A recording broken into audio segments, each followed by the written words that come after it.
Hey guys, this video is just to try to really make sure we're all on the same page for peerScholar 1. I think we've got it all sort of mentally figured out now, and yeah, so I just want to lay it out for you here. So hopefully, first of all, you've watched that little video I posted, which just kind of describes the peerScholar process and how it works. If you haven't, I posted that in a previous announcement. Please check that out first so you have a good sense of peerScholar itself. Here I want to get specific about the activity we're going to do in this class.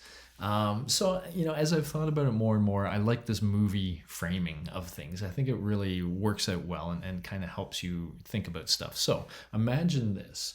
I am somebody you meet, and I tell you I'm a filmmaker, and I tell you, you know what, we're making a film, and this film is going to be interesting. What it's ultimately going to be is we're going to feature all of these famous psychology figures, and we're going to show them talking about aspects of COVID, how this COVID situation is going to affect the psychology of people, or something relevant that connects those two, psychology and COVID. And so it's going to be really cool. We're going to have these important figures talking about things with each other, but of course the first step is we have to cast people in these roles, and you have been earmarked as a potential great candidate for the character you have chosen, and so now what we're basically going to do is two steps. peerScholar 1 is going to be about figuring out who's ultimately going to get that role.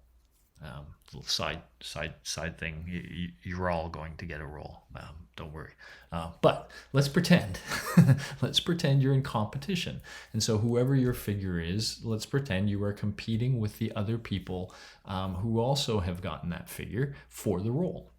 And so peerScholar 1 is all going to be about deciding who is the best version of that character. And ultimately, that's your goal in the writing, to convince the people who read what you wrote that you are that person. So you want to learn about that person. So that's the first step that we're in right now, right? So right now, you should know who that person is that you're going to be playing, for lack of a better term, and you should be learning as much as you can about them, through whatever sources you can. So again, we are going to ask you, I'll be explicit about how this works in a second, but we are going to ask you to just give us a list of the sources that you went to find out about this person. And those could be books, those could be articles that you found somewhere in magazines. It could be websites that describe this person in detail. It could be a documentary that you watched, etc. Really anything is fair game. It's not like, what did this person write? It's this person. Imagine again, you are an actor and you're going to play this person. So you want to really know what you can about that person. And one of the things you want to show us is that you took that seriously, right? That you took some time, you found some sources, you learned what you could. So that's what you're doing now. Now, with respect to your first phase of the peerScholar assignment, explicitly, there's going to be a little bit of ambiguity here because there has to be. COVID touches everything, really, right? We have children going through COVID, which has a sort of developmental aspect. We have people with existing mental conditions that are going through COVID. We have people who've suddenly been pulled from their regular routine. We have there's so much happening with COVID, that what I want you to do, now that you really know your character, think about the COVID situation and try to see it through their eyes. And whatever their perspective might be from psychology, imagine what they would find interesting about COVID. There must be something about this COVID situation that they would find, related to their interests. Yeah, I don't know. So let me just give you an example. If I picked William James, which was not, I don't think, one of your options, but it's somebody you will be hearing about this week. One of the things we'll talk about is how William James liked to talk about habit and how habit could be used to your advantage. Well, how have our habits changed? How is COVID going to change all of our habits? What might James advise somebody if William James, from his perspective on habits, was saying, okay, you're going to enter a new world and a new way of living. Here's what you should do. What would James suggest? So, kind of imagine a reporter reached out to this person, or this person reached out to a reporter and wanted to talk about some issue. Figure out an issue from COVID, and then talk about it. So that's what you're going to do in the first part of the peerScholar activity. And I'm going to ask you to write something. I was tempted, by the way, to ask you to do a video acting like that person, to really take the acting thing a step further. And I think that'd be kind of funny. You could even wear costumes and stuff. So that would be really fun. But I think some of you would push back and say that's silly. I don't act or whatever. So I'm not going to ask you to act. But I will ask you to write a piece as though you were that person. Not a very long piece. Literally, we're talking sort of a page, page and a half. No more than that. Let's say 3 to 6 paragraphs that are 4 to 6 sentences each, something like that. So that's the length of thing. And so imagine you just had a chance to say your piece about something. But the important part of that is to show your understanding of the individual, right? So it's all about trying to speak in that person's voice as though you were that person. Cool. So that's what you'll all do the first step. Okay, and you'll submit that, and I'm going to show you the deadlines. In fact, let me just kind of poof. There we go. I'm going to show you these. These are when each of the phases are open, and I'll put this up on Quarkus as well, so that you can see that, confirm that. So during that first period, you're going to submit the piece I just told you about. During that second period, you just log on to MTuner. You don't really have to prepare for this per se, but you log on to MTuner. You'll get a little learning experience there about how to give good feedback. So I'm going to ask you to watch that so that you're all on the same page about feedback and why it's so important to give good feedback. It's one of the things you're going to learn to do in this course. But then what you're going to see is the little piece that some of those other people who want your same role, what did they submit? And I'm going to ask you at least 3 things about that as you go through. So for each one of these, and I think you'll see 4. So you'll see 4 other individuals. For each one of them, I'm going to ask you to highlight something they did really well. And specifically, what is something they said that really did seem like something that person would say? Where did they nail the character? And secondly, is there something that didn't feel very good? Was there something in their work that you thought, no, William James would never have said that? And remember, you're going to know him pretty well by then, right? You're that same character. So is there something that just doesn't ring true? Some place where you think this person got it right, or even something they omitted, like, if William James was talking about that, he certainly would have brought up this issue, and you didn't even bring up that issue. So that seems missing. Okay, so I'm going to ask you to critically analyze that work and try to find something that could be improved, some way that person could make that better. And the third thing I'm going to ask you is, of the 4 that you've seen, rank order them. Who's the best? Who's second best? Who's third best? So I'm kind of pretending here like you are the person who's going to choose who plays that character, right? And so you're going to watch these 4 people who are all going to try to play a scene. In a sense, they're going to write out this piece, which is sort of their scene. And you're going to give each of them advice. You're going to tell them something they did well. You're going to tell them something that they could do better. And you're going to ultimately say, here's the rank order I would give you. 1, 2, 3, or 4. Out of the 4 I've seen. Cool. That's going to be your second phase step. Okay. That's all you're going to have to do during that second phase period. And then when that one's over, then the third phase starts. The third phase, you are going to see the comments that your fellow actors gave to your performance, right? So you're going to see 4 sets of feedback where each of these people is telling you something you could have done. Well, exactly. They're going to tell you those 3 things I just talked about, right? What's something you did well, what's something you could do better, and where did they think you sat in the list that they saw. Cool.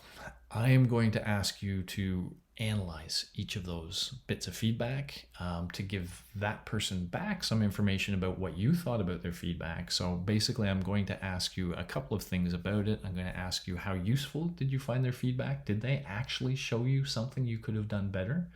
I'm going to ask you whether you felt their tone of their feedback was good. Did they give you feedback that made you kind of want to read and think and listen? And if not, what could they have done better in terms of the feedback they gave.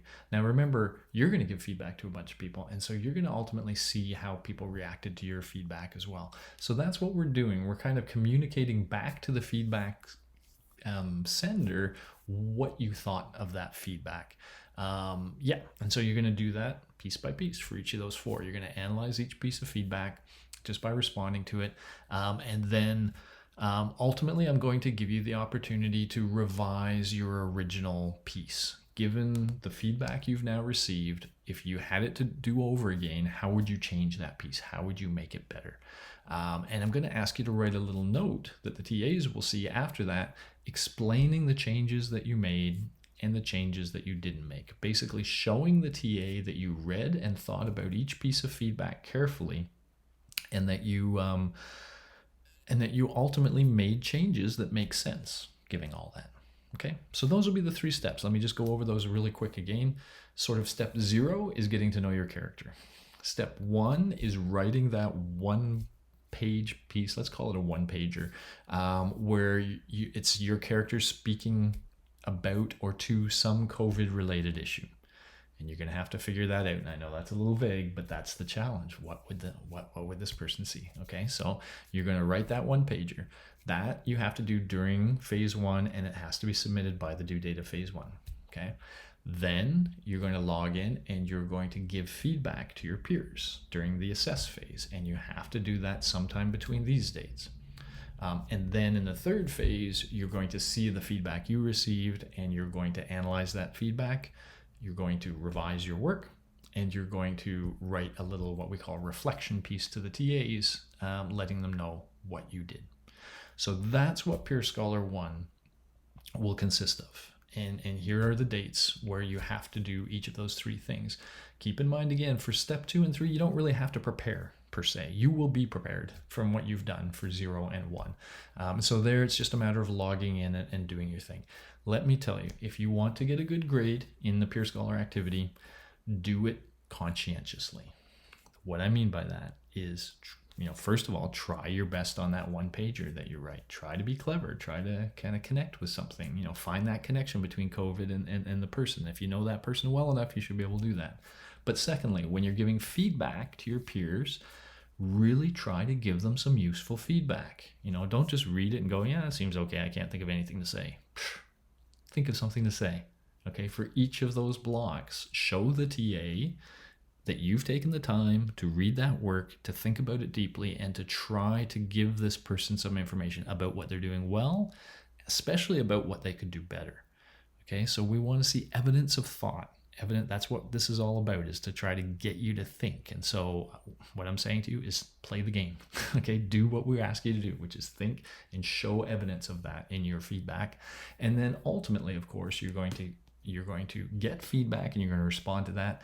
Once again, show us that you're thinking about it, that you're trying to learn from the feedback, and that you're trying to use it to produce a better version of your work. And that will all be presented in that reflection piece too, where you'll kind of lay out how you did that. Okay, if you do that, if you take the activity seriously and you really put effort into each of the steps along the way, you'll be fine. Really, you will be. Okay, so that's peerScholar 1. I'm going to do another video like this as we get to peerScholar 2, but let me foreshadow it a little bit, because I always like to foreshadow it. The good news is, at the end of peerScholar 1, you'll have your revised 1-pager, right? That is what you'll submit as step 1 in peerScholar 2. So you won't have to do something new for peerScholar 2 at the beginning. You'll be able to take what you had and use that as the first step of peerScholar 2. And so now you are, once again, going to be that character, and here is your take on some COVID-related issue. The difference will be when you get to step 2. Because when you get to step 2, you now won't be talking to the other people that are the same character. You'll be talking to people who are different characters. And so now we're going to have So you are going to read, say, what some other character thinks about COVID. And you, responding as the character you are going to react to that. So now we're going to simulate 2 psychologists from the past discussing various issues. And sometimes, you know, somebody might be discussing something that you as a psychologist didn't study very well, or you're not known for anyway. But I still want you to try to react to it. So it's going to be kind of fun. PeerScholar 2 is going to be a little different, a little interesting. It'll be fun to see what comes out of it. Again, I'll give you a lot more information when we get there, but I just want you to kind of see how these relate, that you'll, you know, the output from one will be the input for peerScholar 2. So peerScholar 2 will be mostly about the assess phase and the reflect phase, those last two. But again, more details when we get there. Cool. I will post this as an announcement, but I'm also going to post this video somewhere within the modules. I may organize all the peerScholar related stuff in one place. And that place may be within next week's module. So module 5, the one where peerScholar is. So I think I'm going to rearrange anything related to peerScholar and put it in that one place so you can see it there. Okay.